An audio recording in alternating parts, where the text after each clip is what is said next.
This is the Scorecard, where you score the latest sports news and in-depth views. I'm Anton Roxas. On the Scorecard tonight,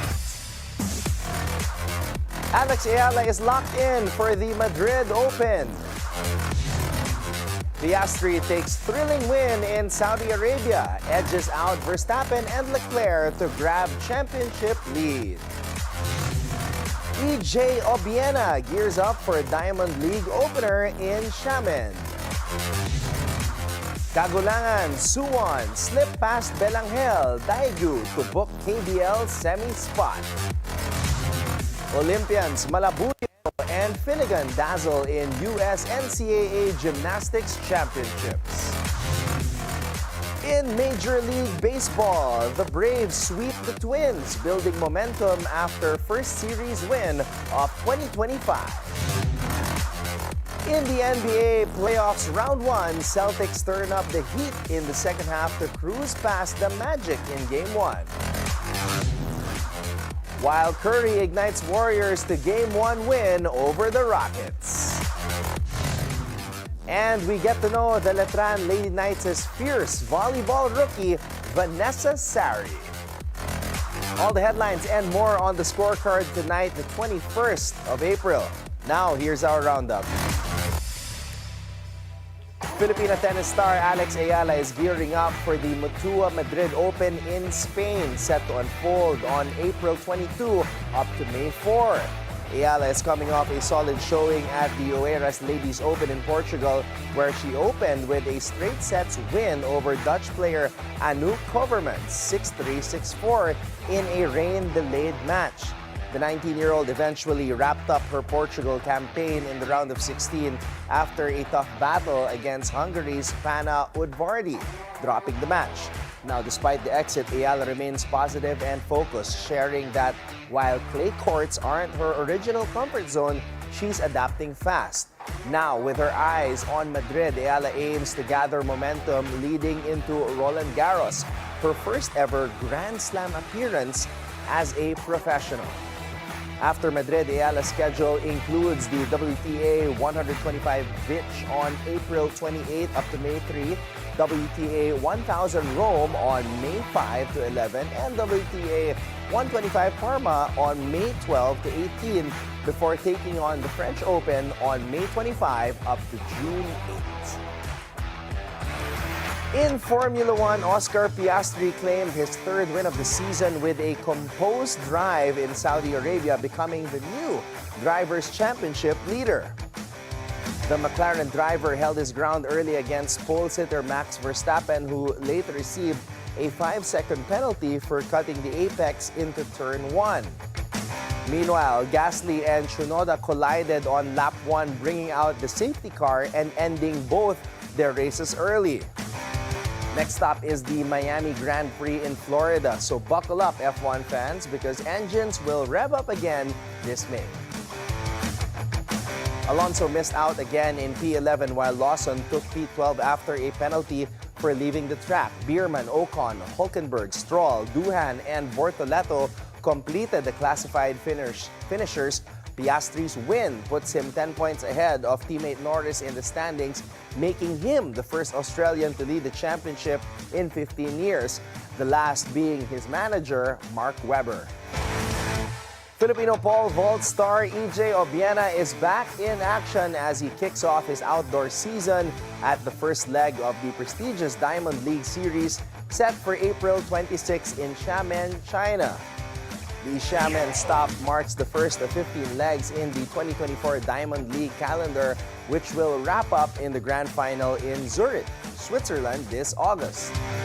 In preparation for the meet, as well as the upcoming Shanghai leg and the Asian Championships in South Korea, the 29-year-old world number 4 pole vaulter has chosen to set up camp in the Philippines for the first time, training under the guidance of legendary coach and Olympic gold medalist Vitaly Petrov of Obiena. Has been sharpening his form in Imos, Cavite, a departure from his usual base in Italy. The competition will be stacked with elite talent including world and Olympic champion Armand Duplantis of Sweden, who holds the world record at 6.26 meters. Obiena's last outing was at the Taiwan International Pole Vault Championships, where he clinched gold with a 5.50-meter clearance on his third attempt. A gutsy performance amid foggy conditions at Sun Moon Lake. Now, moving on to basketball, J.D. Cagulangan delivered when it counted, while Hyo Hoon sealed the deal as the Suwon KT Sonic Boom edged past SJ Belangel and the Daegu Kogas Pegasus 78-76 to secure a semifinal berth in the Korean Basketball League. Cagulangan kept his cool in the clutch, dishing out key assists and nailing a huge triple to level the score at 76-all with just under 50 seconds left. Then came the veteran magic as Hyo Hoon banked in a jumper with 2.8 seconds left to give Suwon the edge. Daegu had one last chance, but Andrew Nicholson's three-point attempt misfired, sailing wide and ending the Pegasus' campaign in the best-of-5 quarterfinals. Now, with the win, Suwon marches into the semis to face the top seed Seoul SK Knights this Wednesday, April 23. The matchup will be a reunion of sorts for two former University of the Philippines stars as Cagulangan goes head-to-head with Juan Gomez de Liano of the Knights, proving why he's this season's Rookie of the Year. Cagulangan finished with 12 points, 1 rebound, 4 assists, and 1 steal in nearly 29 minutes on the floor. Also making waves overseas are Phil-American Olympic gymnasts Emma Malabuyo and Aleah Finnegan, who closed out their senior year in style with podium finishes at the US-NCAA Women's Gymnastics Championships. Malabuyo delivered a near-flawless balance beam routine to clinch the silver medal with a score of 9.9750. Her stunning performance not only earned her a spot on the podium, but also propelled the UCLA Bruins into the team finals, marking her 4th career All-American honor in the NCAA format.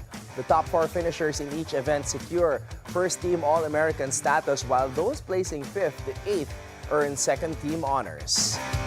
Now, on the floor exercise, Finnegan scored 9.9375 to claim a bronze for Louisiana State University, tying with Skyla Schultz of Michigan State and Lily Smith of Georgia. The 22-year-old Finnegan, who won the floor title last season, now boasts a stellar 13 All-American titles, including 5 from the floor exercise alone.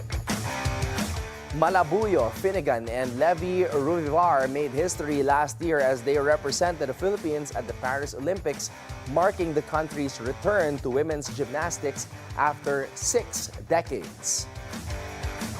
Now in Major League Baseball, the Braves closed out a strong weekend with a 6-2 win over the Twins at Truist Park, securing their first series sweep of the season and improving to 6-2 at home. Atlanta stayed focused and extended its win streak against Minnesota to 11 straight dating back to 2019. Matt Olson, Marcel Ozuna, and Drake Baldwin homered in the series finale, while Grant Holmes struck out 7 and held the Twins to 1 run over 5 2/3 innings. The Braves had to rally with a 5-run 8th, and Jared Kelenich's base-running mishap drew attention, but the team kept rolling.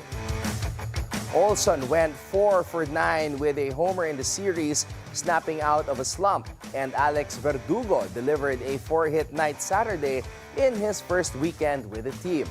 Michael Harris II also benefited from lineup shifts, going 4 for 12 to lift his average to .203. With the bats heating up and the vibes on the rise, the Braves look to carry this momentum into the next series. In the NBA playoffs, Round 1, Derek White caught fire with 7 triples, dropping a game-high 30 points to lead the Boston Celtics to a commanding 103-86 win over the Orlando Magic in Game 1 of their NBA Eastern Conference first-round clash. Jason Tatum added 17 points and 14 rebounds, while Peyton Pritchard sparked the bench with 19, and Jaylen Brown chipped in 16 in his return from a knee injury. The Celtics trailed by 1 at the break but flipped the switch in the third, outscoring Orlando 30-18 to take full control. Head coach Joe Mazzulla noted that while Tatum's shooting wasn't sharp, he made up for it with rebounding, defense, and leadership on the floor. Meanwhile, Stephen Curry led the charge as the Golden State Warriors took down the Houston Rockets 95-85 to open their first-round playoff series at Toyota Center, joined by a strong performance from new star Jimmy Butler III. After a slow start, the Warriors settled in and turned up the defense despite early dominance from Houston's Alperen Sengun, who had 8 points and 6 rebounds in the first quarter. The Warriors responded with a 29-13 second quarter to take control. Curry and Butler took over in the third, stretching the lead to 20 behind a flurry of deep threes, including one from Curry that left commentator Kevin Harlan stunned, saying, "Geometrically, that should not have happened." The Rockets fought back to cut it to 3 in the fourth, but Golden State quickly shut the door with Curry hitting another clutch bucket to seal the win. Curry finished with 31 points and 5 threes. Butler added 25 points, 7 rebounds, and 6 assists, while Brandon Podziemski chipped in 14. Sengun led Houston with 26 points and 9 boards, but the Rockets shot just 5 of 27 from deep and scored a season-low 85 points. The Warriors, out-rebounded by 16, still managed to extend their streak of winning at least one road game in 28 of 29 series in the Curry era. And now we get to your daily dose of sports lingo. What does blow-through mean in pole vault? In pole vault, a blow-through happens when a vaulter's speed and power are too much for the pole they're using, causing them to fly past the ideal launch point without getting enough lift to clear the bar. It usually means the pole is too soft or too short for the athlete's energy, resulting in a missed attempt. Sometimes, even before takeoff looks like a good one. This term is crucial in coaching and competing, as choosing the right pole is just as important as form and technique. Remember, it's not just about strength, it's also about timing, tech, and the right gear. Now it's time for our off-court buzzer. So what's buzzing in the NBA? Well, as usual, the drama. Picture this, winner-go-home play-in game. Emotions are boiling over, and right in the middle of it, you've got Anthony Davis and Ja Morant standing chest-to-chest on the hardwood like it's the last episode of Survivor. AD looks at Ja, who's dealing with a sprained ankle but still slicing through the lane like he's got cheat codes on. I guard you though. Yeah, come on. Yeah, Come you know on. I'm right here. Come on. You know I don't go nowhere. Come on. You know I don't go nowhere. You know that. Classic basketball drama, peak NBA theater, and honestly, Davis backed it up. He dropped 40 points, 9 boards, and played like a guy who refused to let the season end. Until it did. He limped off, came back, and then watched from the bench as the Grizzlies pulled away, winning 120-106 and punching their ticket to a first-round matchup with the Thunder. Ja, by the way, ankle taped up like a mummy, still dropped 22 and 9, and let's face it, the guy's a walking highlight reel with a pain threshold that deserves its own Netflix documentary. And now, Memphis versus OKC, Ja versus Shea. It's on. Now, meanwhile in Dallas, they traded Luka for AD, lost Kyrie to injury, and still nearly pulled this off. Wild season, wild ending. Welcome to the NBA, where even the play-ins feel like a Game 7. And that's our roundup for tonight, the 21st of April. Up next, we get to know the Letran Lady Knights' fierce rookie, Vanessa Sarie. When we return right here on The Scorecard.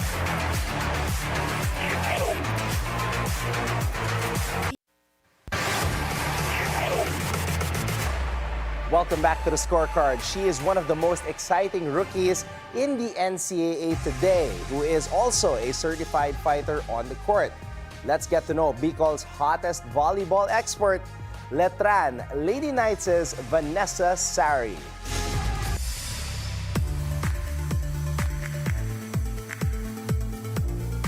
Para sa ating episode ngayong gabi sa The Scorecard, kasama natin ngayon at isa sa mga pinaka-inaabangan na rookies ng NCAA Season 100 Women's Volleyball, Vanessa Sarie. Tama ba? Yes po.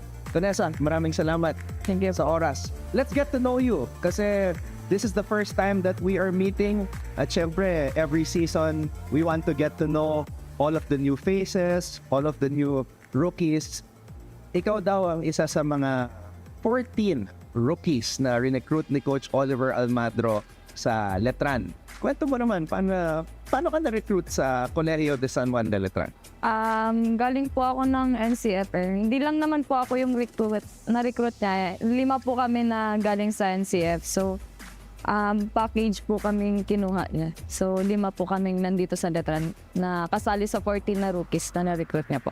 Vanessa, kwento mo naman, saan ka ba nagsimula at paano ka nahilig sa volleyball? Taga Bicol po ako. So, yung first sports ko po talaga is badminton, grade 5. Kinonvert lang po ako ng volleyball ng grade 6. Tapos doon na po nagtuloy-tuloy. And naputo lang po nung pandemic. And after pandemic, doon po nagtuloy yung volleyball career ko po. So medyo late bloomer kasi grade 5 tapos grade 6. Medyo late na yun Po. Hindi ko nga po alam kung ba't ako nakapunta sa volleyball. Ano yung moment na na-hook ka, na sabi mo, wow, baka may potential ako dito sa volleyball? Yung NCF po kasi, yun yung pinag-schoolan ng parents ko, both mother ko and father ko. So, varsity din po sila doon. So parang na-inspire din ako na si mama po kasi hindi siya natuloy na graduate sa NCF. So parang inisip ko lang po noon na what if ako yung magpatuloy ng career niya. So that's why dream school ko din po talaga yung NCF. Ano bang kursong tinitake mo dito sa Letran? Marketing din po. Marketing. Okay, kung hindi volleyball, ano sa tingin mo yung gagawin mo sa buhay? Let's say, pagkatapos ng career mo dito sa NCAA, saan mo nakikita yung sarili mo? Siguro po, mag-business din ako. So, parang gusto kong mag-explore ng new experiences pas maghawak ng isang business. Ikaw ang isa sa mga pinaka-inaabangang rookies dito sa NCAA Season 100. And sa ngayon, ikaw ang isa sa mga leading scorers sa NCAA at dito sa Letran Lady Knights. Inasahan mo ba na makakapag-score ka at makakapagbigay ng 16 points per match para sa Letran ngayong season as a rookie? Siyempre po, thankful din kasi pinagkakatiwalaan po nila ako as a rookie. So, parang yung iniisip ko na lang po is parang binibigay ko na lang yung best ko para masuklian yung tiwala nila. So, yun every game po, binibigay ko lahat. Paano naman yung welcome nila sa'yo dito sa Letran? Mga teammates mo, sila Judiel, sila Lara, sila Gia. Okay naman po sila, totally close nga po kami halos eh. Sila nga po yung mga ka-rookie ko, parang lang po, may vibes. Sino ba yung mga pinapanood mo na volleyball players growing up? Yung Aleah Valdez po talaga. Ateneo and De La Salle rival.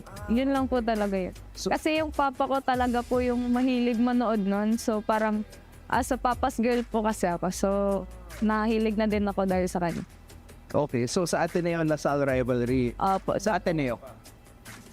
I mean, yung cheer mo. Opo, kasi Aleah Valdez. Na-meet mo na ba si Aleah Valdez? Opo, nung release ko namin sa Enares. Yun yung first time na nang-meet ko siya. Pero hindi naman halos po kasi nakita ko lang siya. Ako lang yung naayos sa kanya.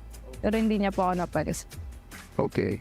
So, let's say in the future, di ba, kung tuloy-tuloy ka as a volleyball player, ngayon, pwede na maging professionals ang volleyball player dahil may BVL na, it's already a pro league.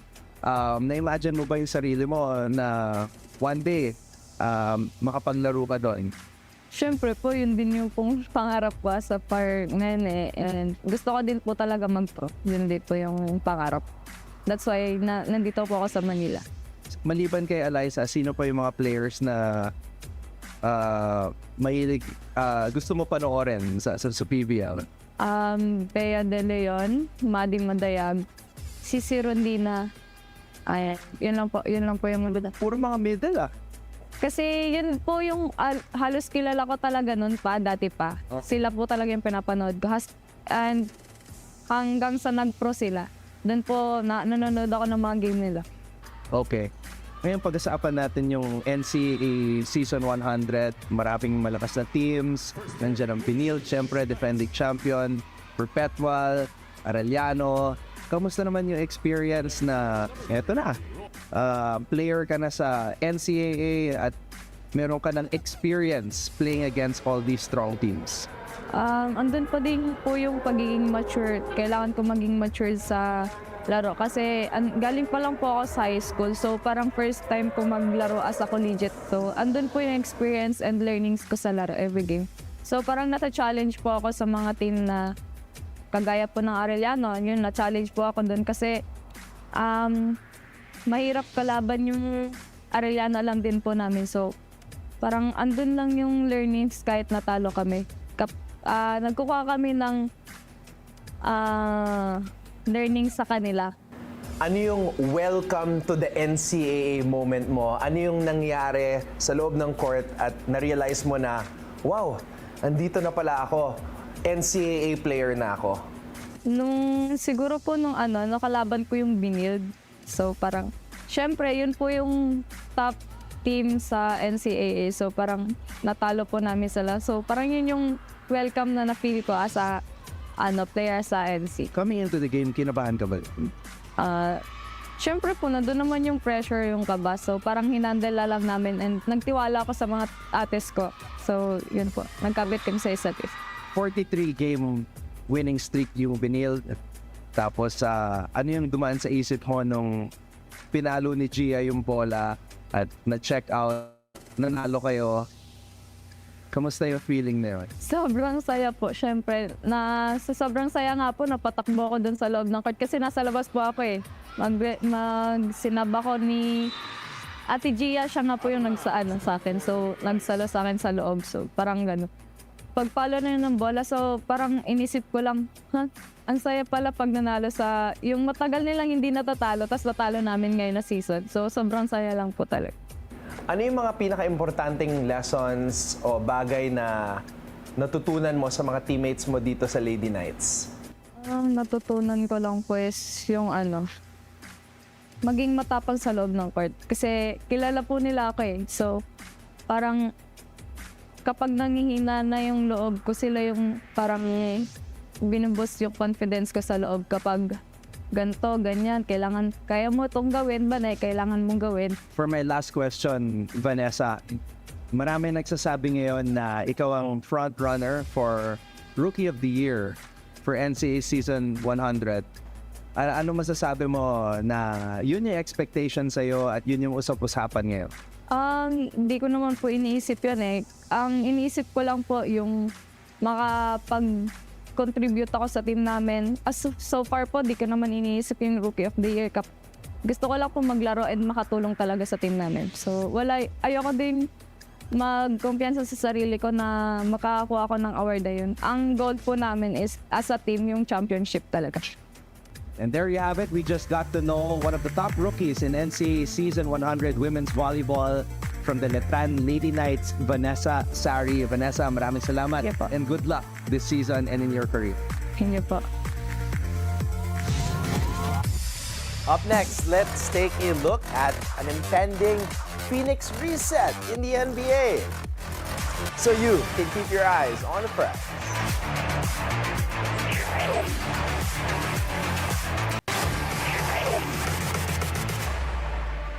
Welcome back to the Scorecard. It's time to keep your eyes on the prize. All right, so here is a wild thought experiment. What if Phoenix finally realizes that this isn't working? It's time for some big picture talk. Let's say the unthinkable happens. Devin Booker, Mr. Phoenix, finally gets moved. I know, Matt Ishbia says that's never gonna happen. But so did Brooklyn with Kevin Durant. And well, you know the rest. The Suns are deep in the tax, out of picks until basically the next presidential term and heading towards a full-blown teardown. If they're honest about where they are, moving Booker might be the only way out. So if that day ever comes, let's talk landing spots. Straight, no fluff. If Phoenix wants to reset the right way, maybe Houston should be the first call. Why? Because the Rockets own the Suns' future picks. Get those back. And suddenly, the rebuild has some teeth. For Houston, Booker's a godsend. The Rockets were elite defensively this year, but ranked 22nd in half-court scoring and couldn't close tight games. Now, you swap out Jalen Green for a proven killer like Booker, and now you're cooking with gas. He gives them an endgame weapon, playoff experience, and that alpha scoring punch that they've been missing. Let's go to the next team. The Detroit Pistons. Now, Booker in Detroit makes way more sense than the "he's from Michigan" angle. Cade Cunningham finally broke through, but the Pistons still lack consistent offensive help. So when Cade sat, the offense fell off a cliff. Booker could stabilize those minutes, complement Cade as a co-creator, and elevate Detroit's ceiling in a suddenly wide-open East. The young guys, Jaden Ivey, Ron Holland, might pop later, but Booker's ready now. And Detroit looks like a team itching to win sooner rather than later. Next team, the New York Knicks. Now, for pure basketball fit and market sizzle, it's hard to top the Knicks. Imagine Booker next to Jalen Brunson. Two guys who can create, score, and close. New York needs that second shot maker, especially if Cat ends up being expendable. They've got the assets, they've got the spotlight, and for Booker, this is the Eastern Conference. You join Brunson, Bridges, a Thibs defense, and suddenly you're a top-tier team. But what about the Oklahoma City Thunder? Now, this one only happens if OKC flames out in the playoffs. But if they do, watch out. They've got picks, cap space, and enough young talent to overwhelm Phoenix with an offer. Booker next to SGA, Jalen Williams, and Chet Holmgren? That's terrifying. OKC's been elite on defense, but their offense gets stuck without Shea. Now, Booker solves that instantly. It's a dynasty move if they want to make it. Now, what about the Orlando Magic? They're where Houston was last year. Elite defense, bottom five offense. Paolo Banchero needs help. And Jalen Suggs, not really a primary creator. Now enter Booker, a polished scorer who can split ball handling, hit tough shots, and take pressure off everyone. He'd lift this team from scrappy playoff squad to something way more serious. And it's a big if. If the Suns move Booker this 2025 offseason, here's where he might land and how likely each destination feels based on fit, assets, and urgency. Let's take a look. Houston, plus 150, best mix of fit, urgency, and assets. If they have Phoenix's draft future, if the Suns want a reset, Houston offers the clearest path. Add Booker to their elite defense and they are a title-level squad. New York Knicks, plus 200, big-time market, a win-now roster, and the kind of flexibility to make a superstar trade. If they pull off a Mikal Bridges reunion, Booker to the Garden gets very, very real. Now, you have Detroit, plus 300. Cade Cunningham needs help. Detroit's made the jump. And Booker could be the co-star that takes them from good story to Eastern Conference threat. OKC Thunder, plus 450. They don't need Booker. But again, if they flame out early in the playoffs, the pressure to give SGA help could open the door. No team can match OKC's trade package when the moment comes. Now, Orlando Magic, plus 700. He fits the need. Scoring, shot creation. But Orlando's been very conservative. They're a year or two away from pulling a superstar trigger unless their front office suddenly flips the script. The bottom line is the Suns can pretend they're still contenders, but if reality hits, Booker's exit is the cleanest break. And for teams that are just one star away, he's the guy. And that wraps up tonight's preview, so you can keep your eyes on the prize. Before we go, think on this. From Filipino Olympic weightlifting gold medalist Heidelin Diaz, she once said, "Success is not failure, or not final rather. Failure is not fatal. It is the courage to continue that counts." And with that, thank you for joining us tonight. We'll see you again here tomorrow on the Scorecard, where sports is our business and business is our sport on the Bilyonaryo News Channel. This has been Anton Roxas. Have a blessed evening, everybody. Good night.